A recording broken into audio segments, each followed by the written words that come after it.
17-year-old Pheobe Bishop was supposed to be on a flight to Western Australia. That's what her housemates told police. They said they dropped her off at Bundaberg Airport early that Thursday morning, May 15th, 2025 around 8:30. They claimed she was headed to see her boyfriend, that everything was fine. But something about their story didn't sit right. And then came the footage. Airport security confirmed what everyone feared. Pheobe never walked through the terminal. She never checked in, never boarded any plane. Her name never appeared on the passenger list. There was no sight of her with her luggage, no trace of her inside the airport. She simply disappeared. Now here's where things get chilling. The housemates, the same two people who claimed they dropped her off safely, were back in their hometown of Gin Gin barely 2 hours later. Their car was spotted in the area before Pheobe's supposed flight even departed. So the question is, did they ever really drop her off? Or did something happen before that car ever reached the airport? Because the deeper police dug, the more their story began to crumble and the more suspicion turned toward the people who claimed to care for her. And from this point forward, it's no longer just a missing persons case. It's a story wrapped in lies, broken trust, criminal charges, and a young girl whose voice was silenced right before she was about to escape. Pheobe wasn't living with her family at the time she disappeared. She was staying in a small rural town called Gin Gin, about 50 kilometers from Bundaberg, Queensland. Her housemates? Two adults in their 30s, James Wood 34 and Tanika Bromley 33. At first glance, they seemed like just average roommates friends helping a younger girl get on her feet. But very quickly, investigators realized this wasn't a normal living arrangement, and these weren't normal people. Let's start with James Wood. According to police records, he has a past. Not a long criminal record, at least not publicly available, but when police searched his home and car after Pheobe vanished, they uncovered weapons, ammunition, and explosive materials. Yes, explosives. And then there's Tanika Bromley, his partner. She's originally from Wagga Wagga, New South Wales. Like Wood, she was living in the same Gin Gin house with Pheobe. When police searched their grey Hyundai Roman 935, the same car they claimed to have used to drive Pheobe to the airport, they found even more weapons, modified, illegal, hidden. But here's what makes this all even more unsettling. Neither of them have been charged with anything directly related to Pheobe's disappearance, at least not yet. The charges were officially for unrelated weapons offenses. But if you believe in coincidences, this case will push you to your limit.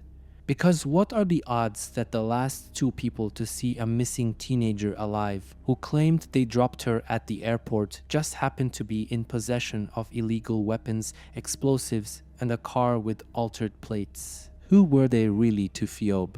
Why was she living in that house? And more importantly, what were they trying to keep hidden?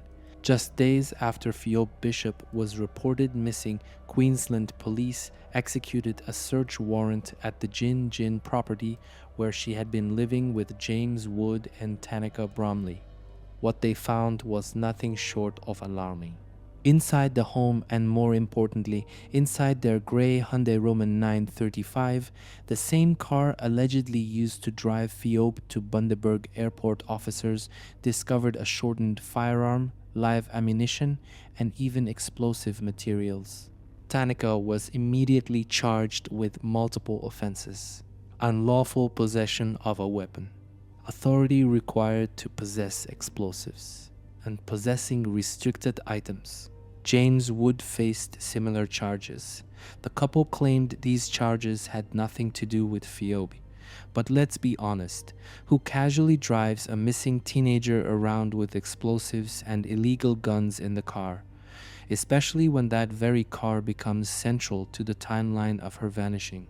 Even more damning, the car's license plates were altered and the Hyundai badge on the vehicle had been tampered with.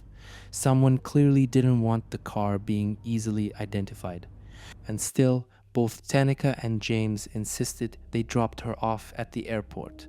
But this vehicle, the so-called getaway car, was spotted back in Jin Jin less than 2 hours after they claimed to have left her. Police immediately declared the car a crime scene.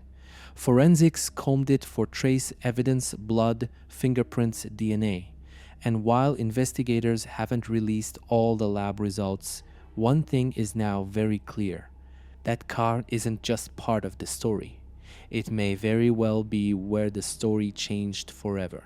Because when a missing girl's last known ride is full of weapons and lies, it's not just suspicious. It's a warning sign that something much darker happened in that car.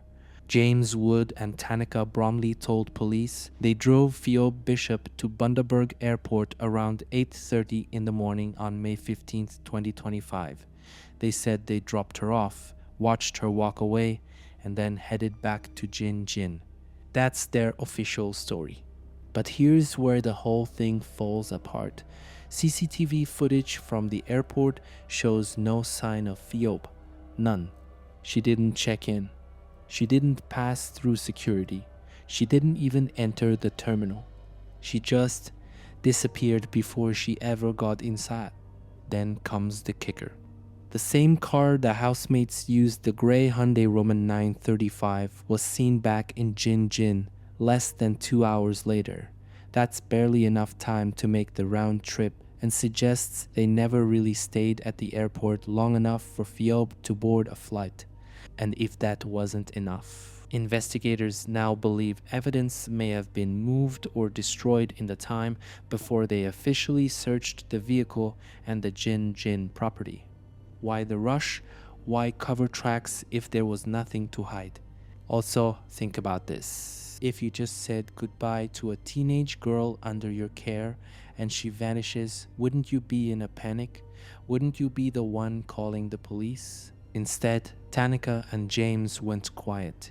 They didn't raise any alarms. It was Pheobe's family, not the housemates, who reported her missing. So now it's not just a case of where is Pheobe?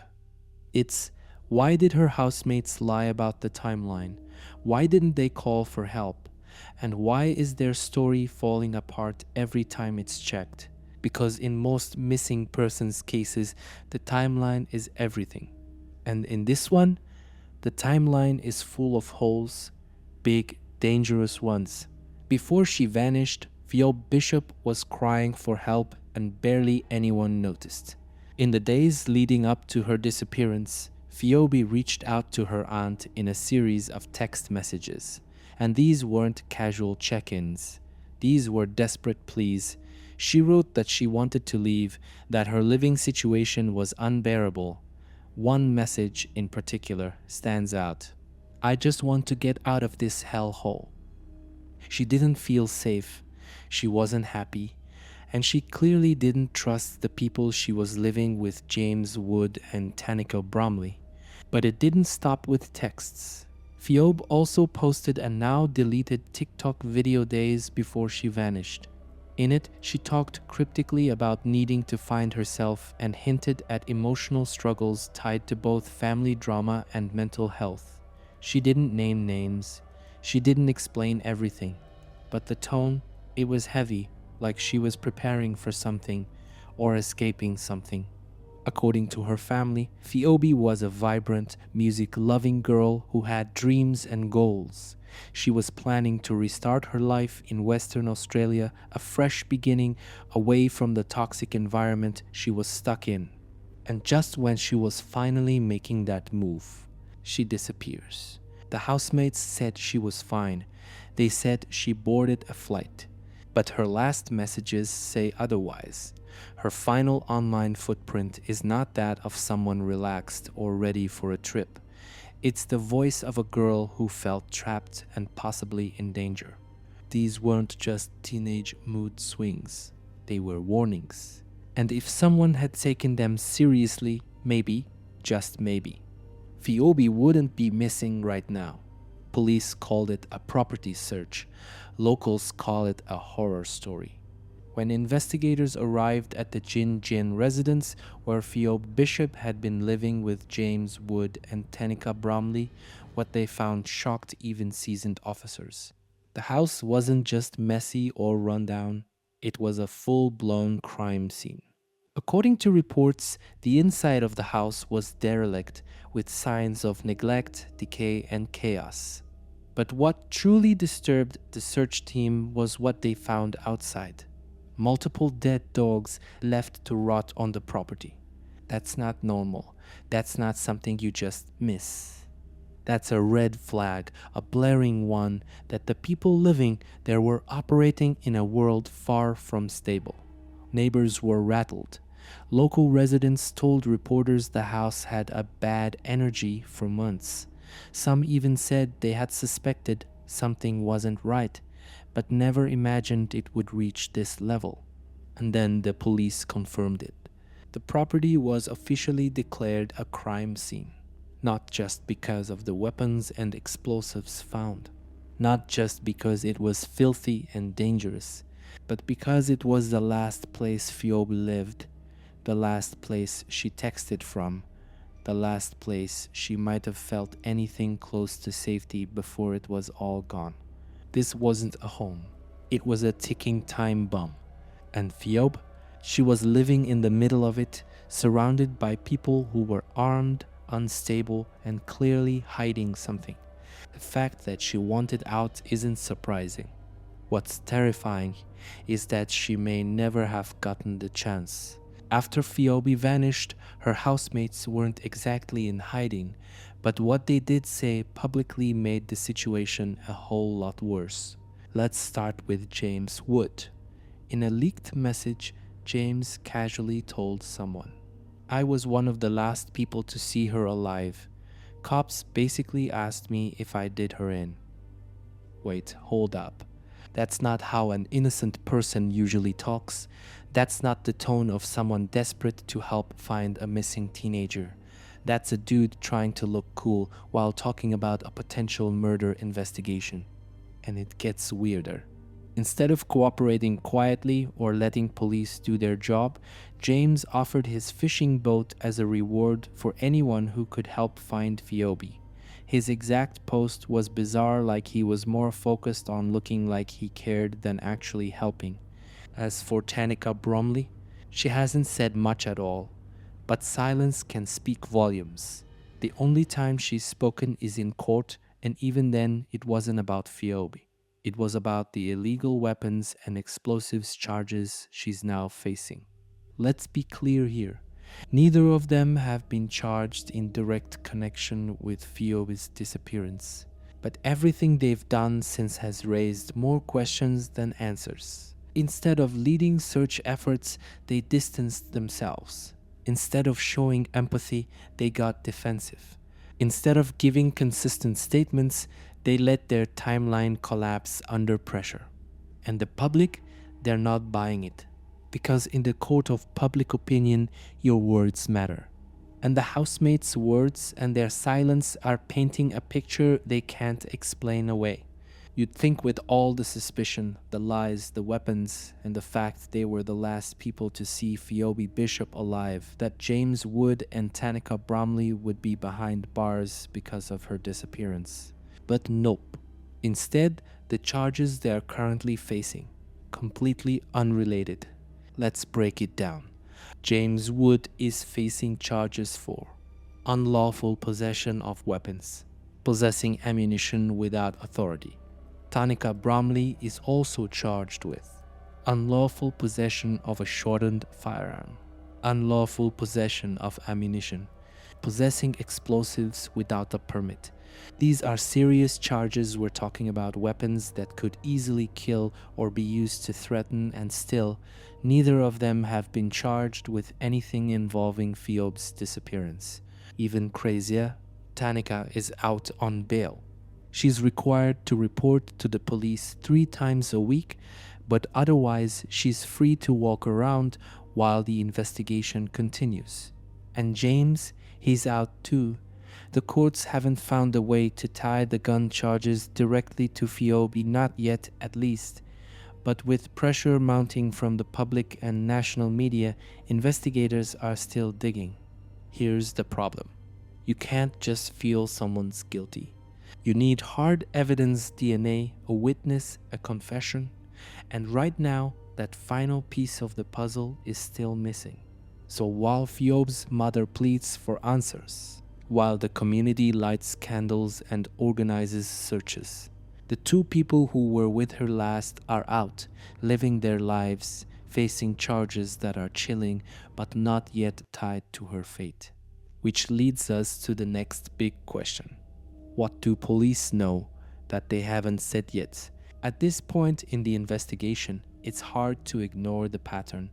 Every major lead in the disappearance of Pheobe Bishop somehow loops back to the same two names, James Wood and Tanika Bromley.